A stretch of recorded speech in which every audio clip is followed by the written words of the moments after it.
सबसे पहले तो आपका स्वागत है। आज एक बड़ा ही क्रिटिकल जो न्यूज़ है वो सामने देखने को मिल रहा है, जिसमें पत्रकारों के दबाव के बाद एक जो राइटर हैं पीके आर्यन जी, उनकी जो स्थिति है फिलहाल काफ़ी दयनीय है और आईसीयू में वो चले गए हैं। सर क्या पूरा माजरा क्या है सर?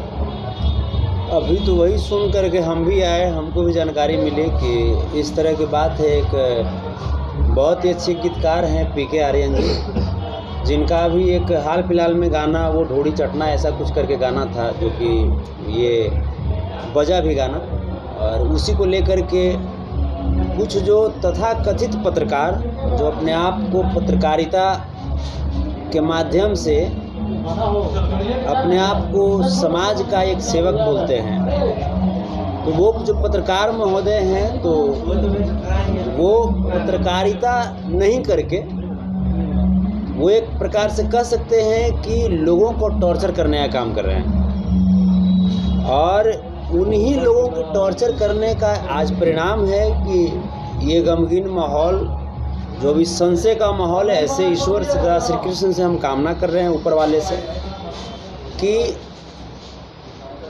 वो जल्दी स्वस्थ होकर के हम सब के बीच आएँ, उनके जो स्थिति है उसमें सुधार हो। अभी वो मीठापुर पटना के मैक्सो हॉस्पिटल में एडमिट हैं, और जो डॉक्टर हैं उनकी भी धन्यवाद हम लोग को देना चाहिए कि एक पैसा भी नहीं लिए और एडमिट किए, और हम तो देखे जा कर के वो लगातार सघन इलाज में हैं, वेंटिलेटर पे हैं, और स्थिति अभी नाजुक बनी हुई है। किस पत्रकार को ये अधिकार दिया गया कि अब मानसिक प्रताड़ना इतना दीजिए कि वो वेंटिलेटर पे आदमी चला जाए?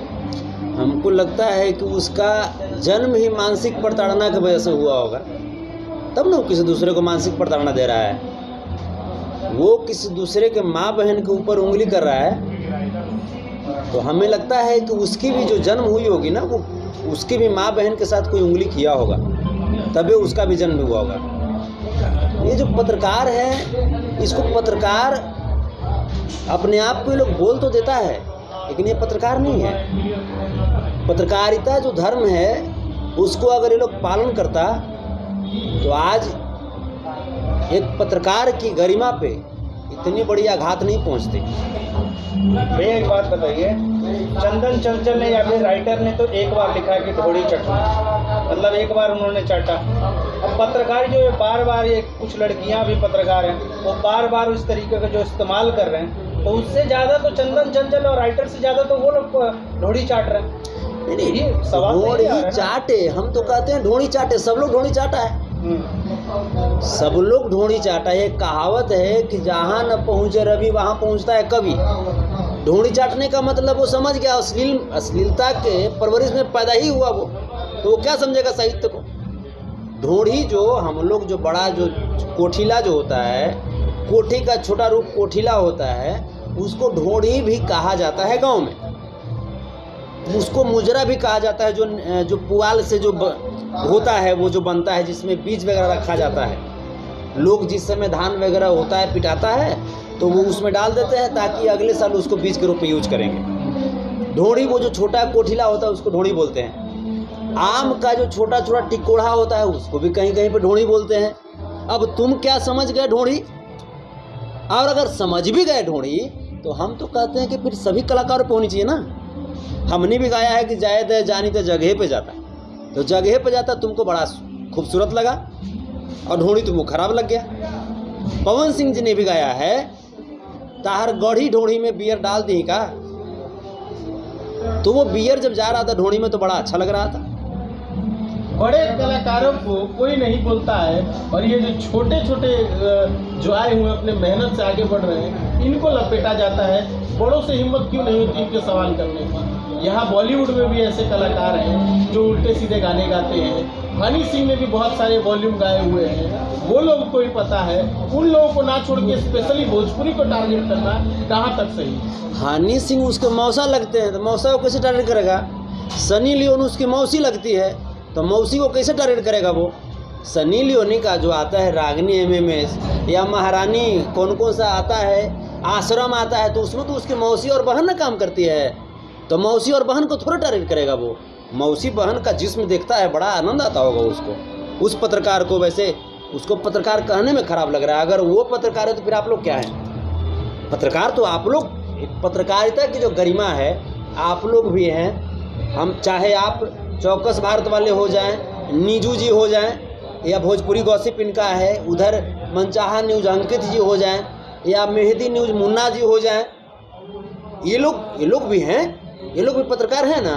ये लोग उससे छोटा पत्रकार थोड़े हैं। लेकिन क्या है कि इन लोग का एक प्रोपगेंडा हो गया है।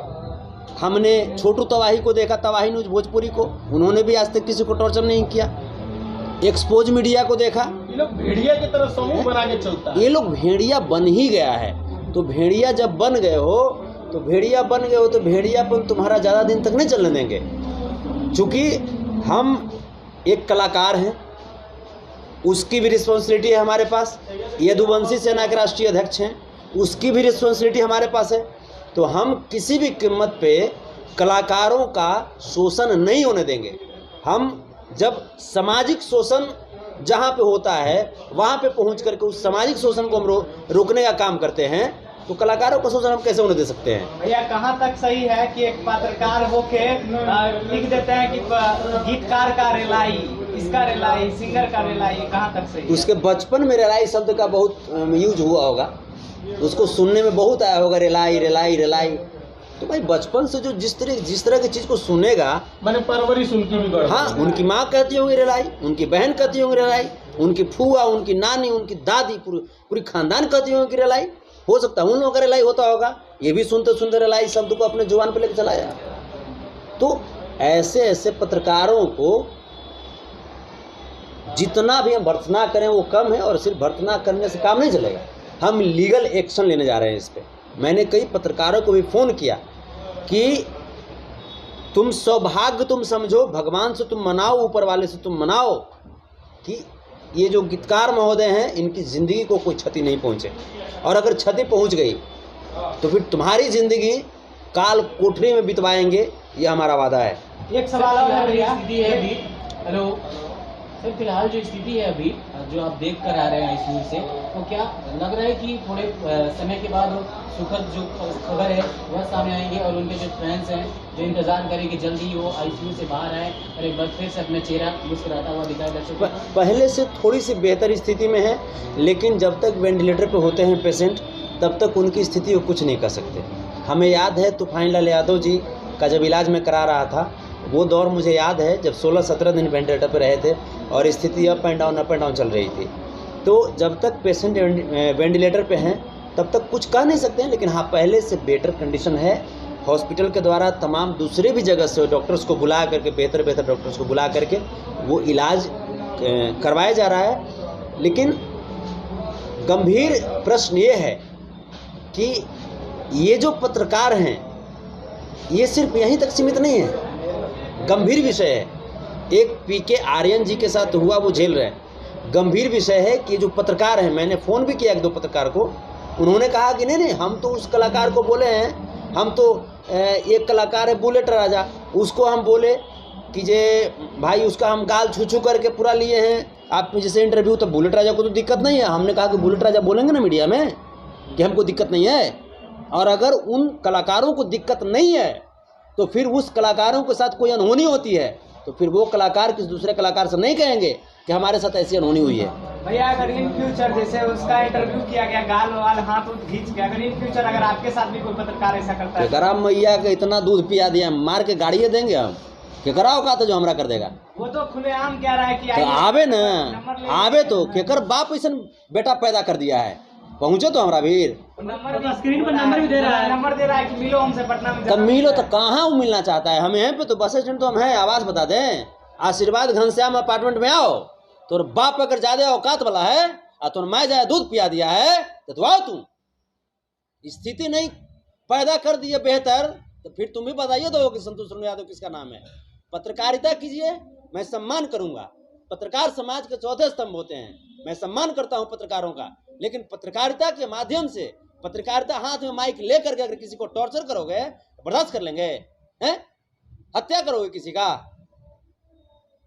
पत्रकारों की गरिमा को आप गिरा रहे हो।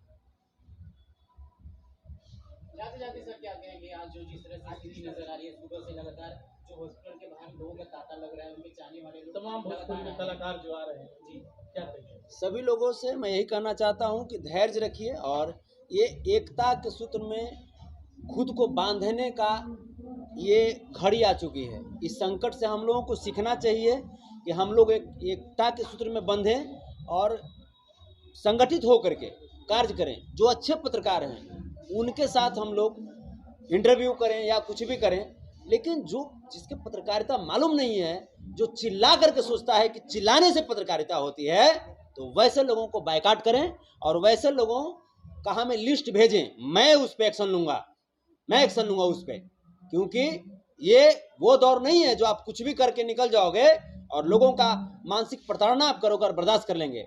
साथ ही साथ मैं मैक्सो हॉस्पिटल के जो भी डॉक्टर्स पैनल है, प्रबंधक हैं, डॉक्टर विक्रम जी, डॉक्टर पवन जी के साथ जितने भी डॉक्टर हैं, उनके स्टाफ मेंबर्स, सभी लोगों का मैं कोटि कोटि में धन्यवाद देता हूं कि बिना 1 रुपया लिए हुए वो एडमिट किए और साथ ही साथ जो लाए थे, जैसे उनको पेशेंट को पीके आर्यन जी को, उसमें राहुल सम्राट जी का अहम योगदान है, शशांक जी का अहम योगदान है। इन दोनों भाइयों को मैं धन्यवाद में देता हूं कि इस विकट परिस्थिति में आपने हिम्मत किया और हिम्मत करके उनको हॉस्पिटल तक पहुंचाया और आज कम से कम वो हम लोगों के बीच हैं। जीवन और मौत के बीच ही हैं, लेकिन हम लोगों के बीच वो हैं।